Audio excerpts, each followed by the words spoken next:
Depuis un an, tous les chèques émis par les Duvalier et leurs proches et retrouvés en Haïti ont été passés au peigne fin par les enquêteurs.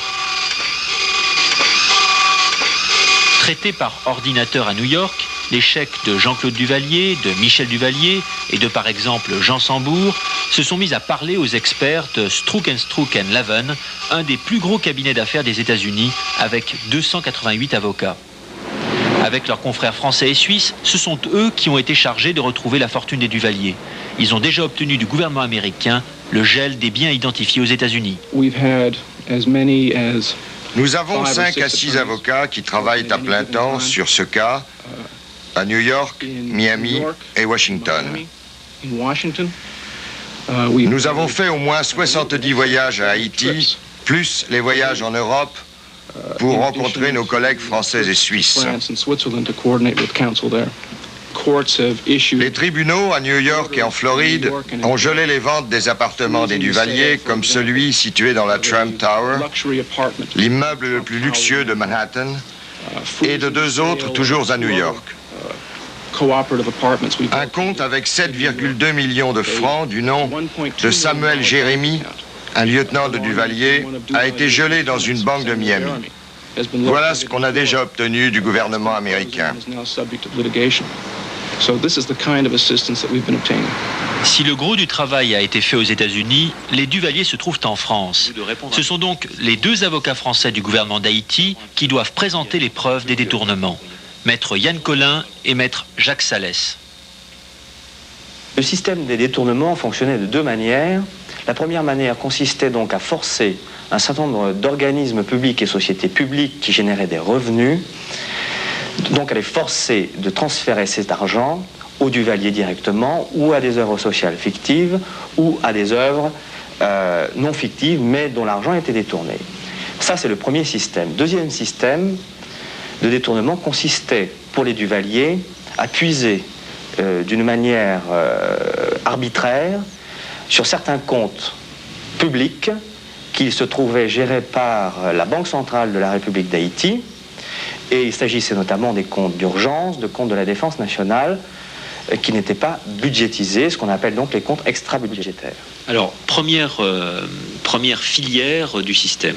Il s'agit donc des sommes, des revenus que des organismes comme la Régie du tabac ou la Minoterie d'Haïti ou le Ciment d'Haïti, il s'agit des sommes que ces organismes étaient obligés, forcés de régler aux Duvalier directement, sous forme de chèques notamment.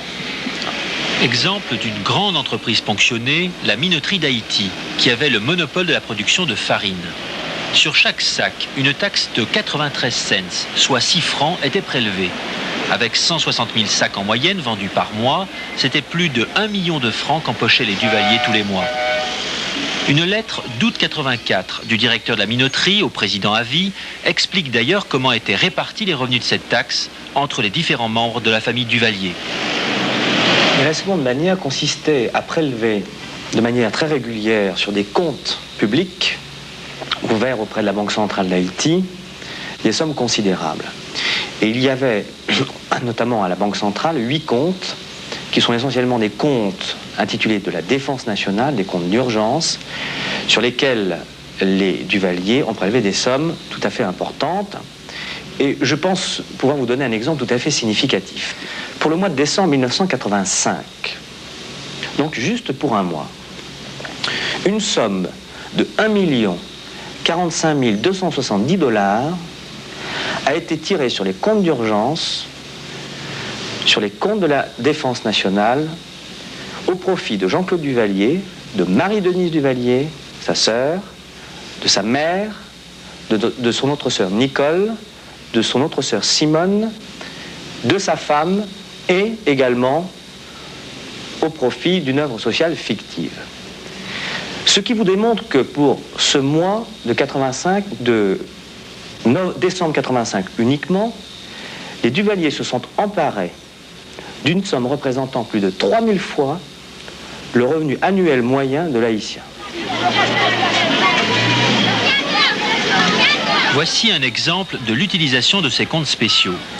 Jean-Claude Duvalier tire un chèque sur la Banque de la République d'Haïti, à l'ordre de Jean Sambour, son homme de confiance. Il inscrit lui-même le numéro du compte qu'il veut utiliser. 382G, c'est celui de la Défense nationale. Jean Sambour dépose ensuite le chèque sur son compte personnel à la Chase Manhattan à Paris.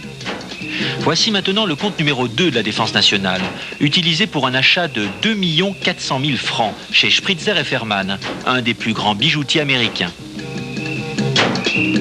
L'objectif que poursuit le gouvernement de la République et auquel souscrit sans réserve la Fondation Michel B. Duvalier étant d'offrir à la grande masse des démunis les moyens d'élever leur niveau d'existence et d'améliorer leur qualité de vie, je voudrais en cette occasion particulière en appeler à la bonne volonté, à la générosité et à l'esprit d'entraide de tous les Haïtiens.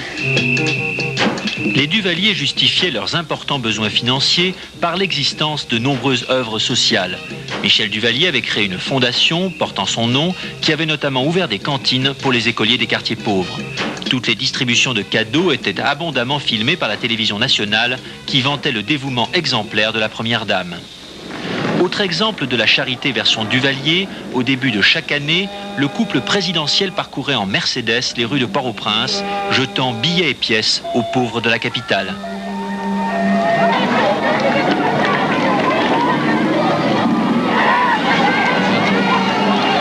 Vous savez, dire que tout ça allait aux œuvres sociales, l'évidence est là. Nous avons toutes sortes de chèques qui vont à des noms, Jean-Paul Cartron, les bijoutiers de Paris, les agents immobiliers, bref.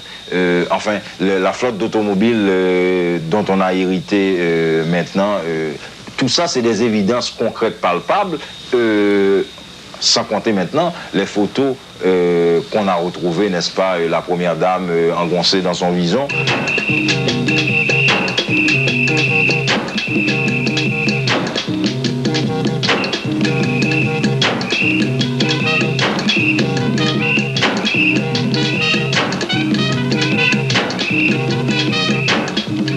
Depuis près d'un an, une bonne cinquantaine de véhicules appartenant à Jean-Claude Duvalier dorment dans la cour du palais.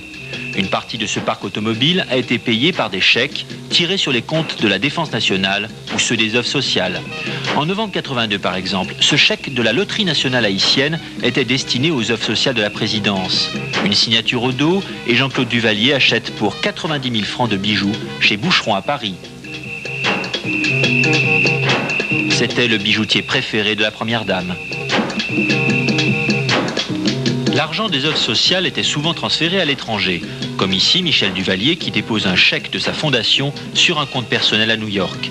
L'argent des œuvres sociales pouvait aussi être convoyé en liquide par des porteurs de valises. Ici, il s'agit de Jean Sambour qui dépose 1 200 000 francs sur le compte de Michel Duvalier à New York. Nous avons prouvé que un peu plus de 86 millions de dollars avaient été exportés d'Haïti vers les États-Unis ou l'Europe. Et dans le cas de Mme Duvalier, les virements établissent que, depuis son mariage, 14 900 000 dollars avaient été virés et déposés par elle à un seul compte à New York.